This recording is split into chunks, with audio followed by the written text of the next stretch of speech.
ఇక రఘురామరాజు గారి హత్యకు కుట్ర జరిగిందని నిన్న ఎవరైతే పాల్ ఉన్నాడో విజయపాల్ని అరెస్ట్ చేశారు కదండి. అరెస్ట్ చేసిన తర్వాత అతని రిమాండ్ రిపోర్ట్లో సంచలన పాయింట్లు ఉన్నాయని చెప్పి నిన్న నుంచి మనం వీడియోలో టీవీలో చూస్తున్నాం. అలాగే చాలా మంది డిస్కస్ చేయడం కూడా చూసాం మనం. అది రఘురామ హత్య కుట్రే. ఆయనకు బైపాస్ సర్జరీ జరిగిందని తెలిసి గుండెలపై కూర్చున్నారు. ప్రత్యక్ష సాక్షులను నాడు సిఐడి అధిపతి సునీల్ బెదిరించారు. కేసు నమోదు అవ్వకముందే రఘురామ్ అరెస్ట్ కోసం హైదరాబాద్కు. కస్టోడియల్ హింస వెనుక మాస్టర్ మైండ్ వెలికితీత. విజయపాల్ రిమాండ్ రిపోర్టులో సంచలన విషయాలు. వీళ్ళు ఈ ఒక్క విషయం కాదండి, మొత్తం అన్ని విషయాల్లోనూ ఇలాగే ప్రవర్తించారు. ఆ జత్వానీ కేసులో కూడా ఇక్కడ ఇంకా ఎఫ్ఐఆర్ అవ్వలేదు, అప్పుడే విశాల్ గున్నీ గారు ఫ్లైట్ టికెట్లు వేసుకున్నారట, అక్కడే దొరికిపోయారు. ఇక్కడ కూడా ఇంకా ఎఫ్ఐఆర్ అవ్వకముందే ఒక బృందం RRR గారిని అరెస్ట్ చేయడానికి హైదరాబాద్ బయలుదేరిపోయిందట. అంటే వీళ్ళు సాక్ష్యం లేకుండా చంపడంలో చాలా నిష్ణాతులు. అప్పుడున్న వైసీపీ గవర్నమెంట్ కోసం పనిచేసిన కొంతమంది వ్యక్తులు. ఇప్పుడు ఆయనకి బైపాస్ సర్జరీ జరిగిందని తెలుసు. బైపాస్ అంటే ఏంటండి, ఆల్మోస్ట్ ఎక్కడి నుంచి ఇక్కడ దాకా కోసేస్తారు, కోసేసి హార్ట్ని బయట తీసి వేసేస్తారు. అలాంటి క్రిటికల్ కండిషన్లో వెళ్తున్న రఘురామరాజు గారు, పైగా ఆయన బరువు ఎక్కువ ఉంటాడు, మనిషి చాలా బరువు ఉంటాడు, చాలా హైట్ ఉంటాడు. అలాంటి వ్యక్తి మీదకి గుండెల మీద కూర్చున్నాడంటే దాని అర్థం ఏంటంటే చంపేయడానికి. కాకపోతే గుండెల మీద కూర్చుంటే ఒకవేళ ఆ ప్రెషర్ తట్టుకోలేని గుండె ఆగిపోయింది అనుకోండి, దెబ్బలు చూస్తే దెబ్బలేమి ఉండవు. ఒకవేళ మనం మెడికల్ ఎగ్జామిన్ చేసినా కూడా, లేదంటే మేము అరెస్ట్ చేద్దాం అవమానం తట్టుకోలేక గుండె పడితే చనిపోవడం క్లోజ్ చేస్తారు. హత్య ప్రయత్నం అది. ఖచ్చితంగా వీళ్ళందరి మీద కూడా అటెంప్ట్ మర్డర్ కేసు పెట్టాలండి. ఏదో పోలీస్ స్టేషన్లో టార్చర్ చేశారనో, కస్టోడియల్ టార్చర్ కేసు అలాంటిది కాదు పెట్టాల్సింది. అది హత్యా ప్రయత్నం కేసు 307 పెట్టాలి వీళ్ళందరి మీద. నిర్ధారించారటండి, ఆల్రెడీ పోలీసులు కూడా నిర్ధారించారట. అదేమి ఆరోపణ కాదు, కావాలంటే చూడండి. ఇక్కడ శాసనసభ ఉపసభాపతి వైకాపా మాజీ ఎంపీ కె రఘురామకృష్ణరాజు సిఐడి కస్టడీలో చిత్రహింసలకు గురి చేసి అంతమొందించేందుకు కుట్ర పన్నారని పోలీసులు తేల్చారు. కొద్ది రోజుల ముందే బైపాస్ సర్జరీ చేయించుకున్నారని తెలిసి కూడా ఆయన గుండెలపై కూర్చొని పిడిగుద్దులతో చంపేందుకు ప్రయత్నించారని నిర్ధారించారు. కస్టడీలో ఆయన తీవ్రంగా కొట్టినట్లు గుర్తించారు. ఈ కేసులో 4వ నిందితుడిగా ఉన్న రావెల విజయపాల్ను అరెస్ట్ చేశారు. అంటే 11వ దాంట్లో ఉందటండి. మళ్ళీ ఇప్పుడు రఘురామరాజు గారు అంటే పాపం నేను ఎప్పుడైతే చాలాసార్లు కూడా చెప్పాను, ఆయన ఒక రాజవంశానికి చెందినోడు, ఆ రాజుల కులంలో ఆ కుటుంబంలో పుట్టిన వ్యక్తి. చిన్నప్పటి నుంచి కూడా వాళ్ళ ఇంటి దగ్గర పనిచేసే నౌకర్లు కానీ లేకపోతే వాళ్ళ గ్రామస్తులు కానీ వాళ్ళని చిన్నపిల్లలుగా ఉన్న దగ్గర నుంచి గారు అని పిలవడం అలవాటు ఉంటుంది వాళ్ళకి. రాజుగారు అంటారు. అంత గౌరవంలో పెరిగిన వ్యక్తిని సడన్గా ఒక దొంగను, ఒక డెకాయిడ్ను తీసుకెళ్ళిపోయి అలా కొట్టేస్తూ ఉంటే పాపం ఆయన అరుపులు కేకలు అన్నట్టండి. ఎందుకంటే ఊహించరు కదా ఎవరని, అంత ఘోరంగా టార్చర్ చేశారు పాపం ఆయన. ఇక్కడ చూడండి, మీరు తెలుసు, రఘురామకృష్ణరాజు 2021 మే 14 మధ్యాహ్నం హైదరాబాద్లో అరెస్ట్ చేసి రాత్రి 8:30 గంటల సమయంలో గుంటూరులోని సిఐడి ప్రాంతీయ కార్యాలయాన్ని తీసుకొచ్చారు. ఆయన శరీరంపై అప్పటికి ఎలాంటి గాయాలు లేవు. రఘురామరాజు మెట్లెక్కి సిఐడి ప్రాంతీయ కార్యాలయంలోకి మొదటి అంతస్తులోకి వెళ్ళారు. రాత్రంతా ఆయన అక్కడే గదిలో నిర్బంధించారు.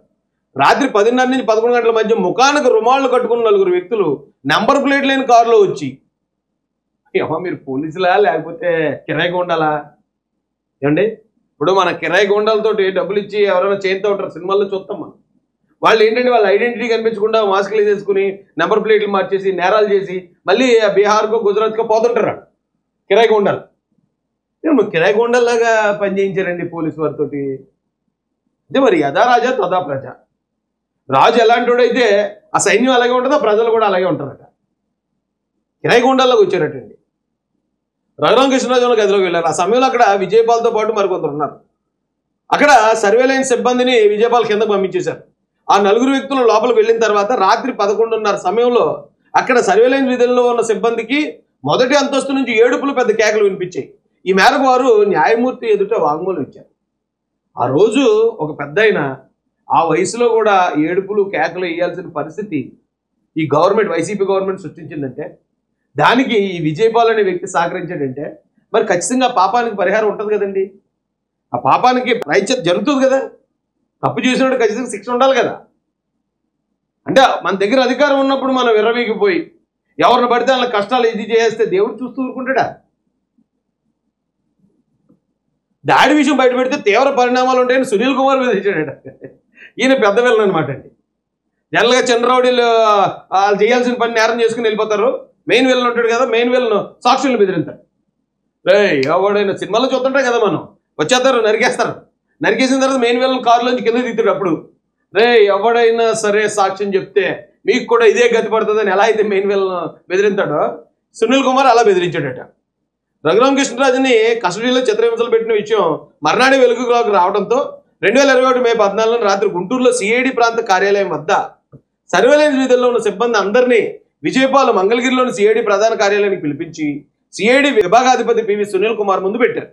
రఘురామకృష్ణరాజును కొట్టిన విషయం ఎవరన్నా బయటికి చెప్పినా, ఆ రోజు రాత్రి అక్కడ ఏం జరిగిందో వెల్లడించినా తీవ్ర పర్యవసానాలు ఎదుర్కోవాల్సి ఉంటుందని సునీల్ కుమార్ వారిని బెదిరించారు.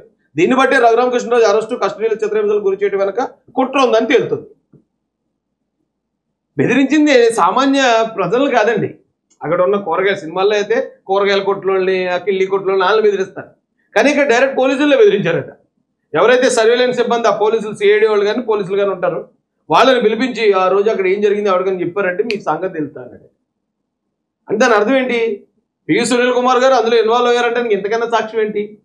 పివి సునీల్ కుమార్ గారు ఇన్వాల్వ్ అయ్యారంటే జగన్మోహన్ రెడ్డి గారి ఆదేశాల మేరకే ఇన్వాల్వ్ అవుతారు అనేది ఇక వాళ్ళు ప్రత్యేకంగా చెప్పాలండి. చెప్పాను కదండి, 9 గంటలకి కేసు నమోదు, 7 గంటలకే అరెస్టుకు బయలుదేరిపోయారట.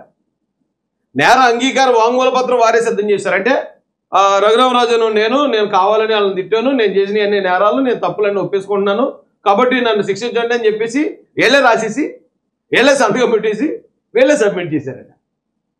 ఓయ్యమ్మ ఎంత ఘోరాడు బాబు. లాఠీలతోనూ రబ్బర్ బెల్ట్లతోనూ కొట్టారటండి ఆ రోజు.